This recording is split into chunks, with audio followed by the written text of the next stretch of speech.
Hello everyone, welcome to fright IQ। जैसा कि मैं आप सभी से कमेंट की थी कि नेक्स्ट वीडियो में हम लोग जो भी स्टडी करने वाले हैं वो हम लोग सेंट्रल लेवल का क्लास को स्टडी करने वाले हैं। जैसा कि भी हम लोग जेपीएससी का क्लास स्टडी कर रहे थे, जेपीएससी का मैक्सिमम टॉपिक को हम लोग कवर करने का कोशिश किए, लेकिन अनफॉर्चुनेटली कहा जा रहा है कि एग्जाम अभी पोस्टपोन हो सकते हैं। कंफर्म नहीं है कि होगा कि नहीं होगा, लेकिन उसको माइंड आउट नहीं करना है। उसके साथ साथ आपको सेंट्रल लेवल की एग्जाम का भी तैयारी करना है।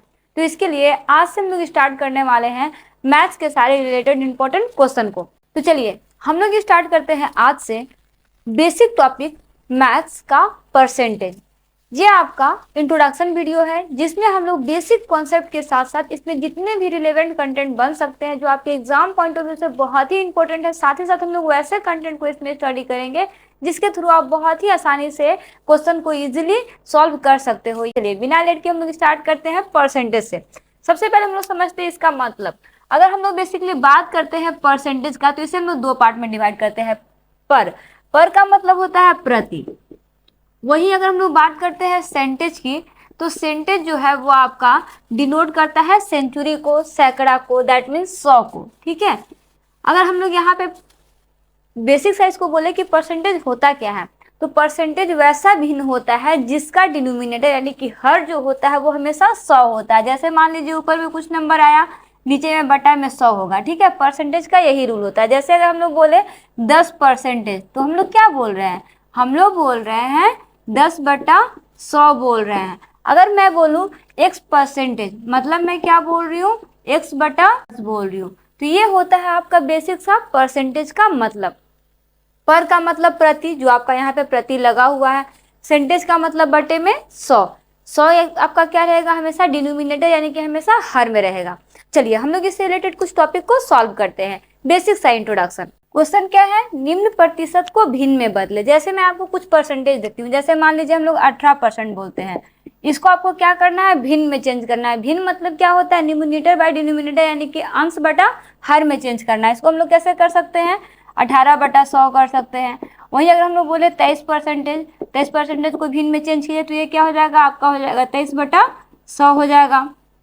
वहीं अगर हम लोग कुछ और एग्जाम्पल, बड़ा एग्जाम्पल चाहे पॉइंट का एग्जाम्पल लें, जैसे मान लीजिए 12.5 लेते हैं तो ये क्या हो जाएगा, 12.5% ना। तो ये क्या हो जाएगा, ये हो जाएगा आपका 12.5 डिवाइडेड बाई या फिर बटा में 100। तो इस तरह से बेसिक सा क्या होता है कि कोई भी आपके पास प्रतिशत दिया हुआ है तो उसे आप इस तरह से भिन्न में चेंज कीजिएगा। तो देखिए ये आपका इस तरह से हम लोग भिन्न को प्रतिशत में बदल सकते हैं। चलिए हम लोग नेक्स्ट क्वेश्चन देखते हैं। क्वेश्चन हम लोग क्या बनाते हैं इसमें, देखिए नेक्स्ट है आपका कि निम्न भिन्न को प्रतिशत में बदले। मैं आपको कुछ भिन्न देती हूँ, जैसे 1/5।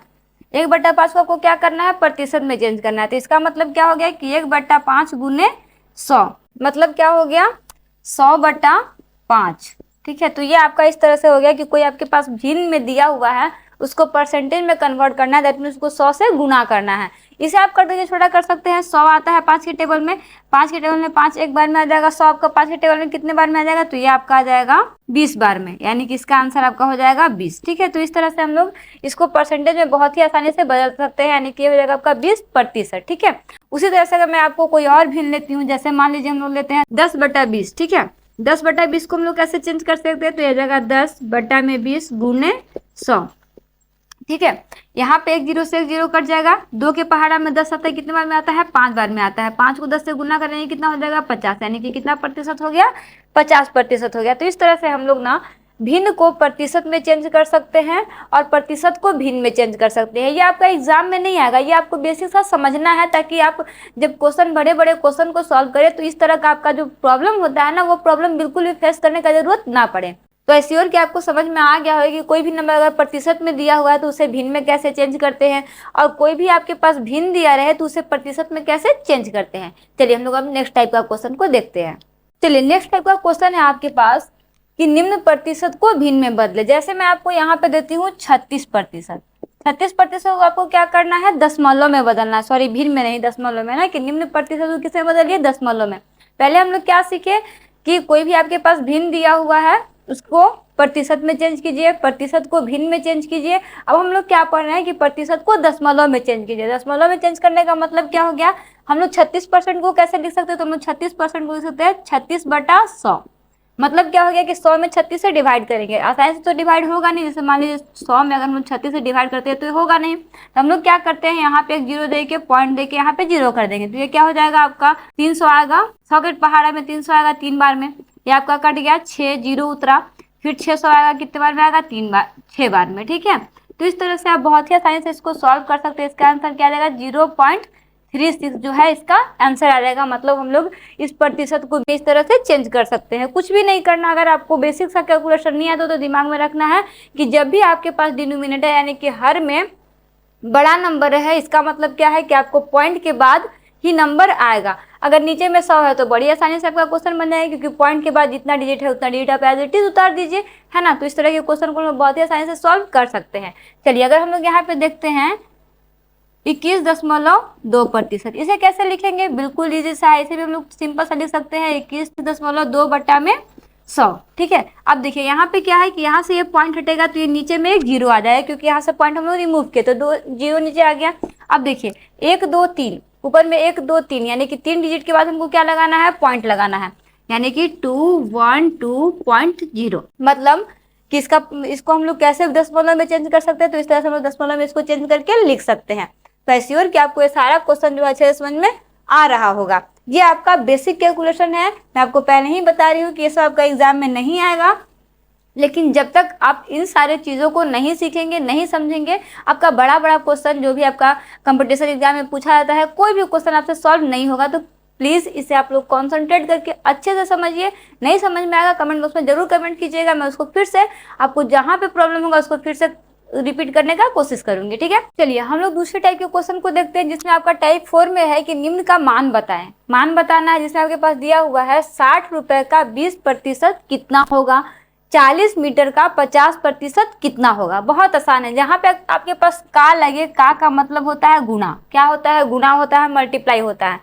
20% दिया हुआ है, 20% को हम लोग क्या लिख सकते हैं, 20% को हम लोग 20/100 लिख सकते हैं। बहुत आसानी से क्वेश्चन है। आपके पास कितना बोला है, 20% का कितना होगा, 60 रुपए जो है वो 20% का कितना होगा, यानी कि 20/100 गुने में 60। इस तरह से आपको सिंपल सा कैलकुलेशन जो है वो करना है, कुछ भी नहीं करना। जब भी आपके पास इस तरह का क्वेश्चन है, आपको जो भी परसेंटेज में नंबर है उसको साथ में लिख दीजिए, बाकी जो नंबर बचा उसको गुणा में लिख दीजिए, ठीक है। देखिए यहाँ से ये जीरो कट गया, 10 के पहाड़ा में 20 आता है, कितने बार में आता है, 2 बार में आता है। 2 को 6 से गुणा कर दीजिए, कितना हो जाएगा, ये हो जाएगा 12, ठीक है। तो इस तरह से आप क्वेश्चन को बहुत ही आसानी से सॉल्व कर सकते हैं। नेक्स्ट क्वेश्चन है आपका कि 20 मीटर का 50% कितना होगा। बहुत आसान है, 50 बटा में 100 गुणे 40, ठीक है। 0 से 0 कट गया। यहाँ पे भी 10 के पहाड़ा है, 50 आता है, कितने बार में आता है, 5 बार में आता है। 5 और 4 को गुणा कर देंगे, कितना आ जाएगा, 20, यानी कि कितना हो जाएगा, ये हो जाएगा आपका 20 मीटर, ठीक है। तो इस तरह से हम लोग क्वेश्चन को बहुत ही आसानी से सॉल्व कर सकते हैं। आई थिंक कि आपको ये सारा कॉन्सेप्ट जो है वो समझ में आ रहा होगा। ये आपका कुछ बेसिक सा कॉन्सेप्ट था जिसको जानना आपको बहुत जरूरी था। अब हम लोग आते हैं हायर क्वेश्चन की तरफ, क्योंकि ये आपका बेसिक, एकदम बेसिक बोलते हैं ना, एकदम बेसिक जो आपको 3-4 क्लास में देखने को मिलेगा, वो सारा बेसिक कॉन्सेप्ट था। चलिए अब हम लोग इसको थोड़ा सा लेवल को हाई करते हैं और उन सारे क्वेश्चन को सॉल्व करते हैं जो आपका कंपटीशन एग्जाम से रिलेवेंट होते हैं। पूरी तरह से मैच तो नहीं करते, लेकिन हाँ, अगर आप उन सारे क्वेश्चन को लाइन बाय लाइन बनाते चलिएगा तो आने वाले 10 से 15 क्वेश्चन के बाद है कि आप बहुत ही आसानी से क्वेश्चन को है जो समझ पाइएगा और उससे अच्छे से समराइज कर पाइएगा। आपके दिमाग में फिट होने लगे कि हाँ, इस तरह से क्वेश्चन को सॉल्व करते हैं। आई श्योर कि आपको ये जितने भी मैं 4-5 मेथड बताई हूँ, सारा मेथड जो है वो क्लियर हो चुके होंगे, क्योंकि आप अगर बेसिक कॉन्सेप्ट को नहीं क्लियर करेंगे तब तक आपका जो भी आगे का क्वेश्चन है वो सॉल्व नहीं हो पाएगा। तो चलिए हम लोग अब स्टार्ट करते हैं आगे के सारे इंपॉर्टेंट क्वेश्चन को।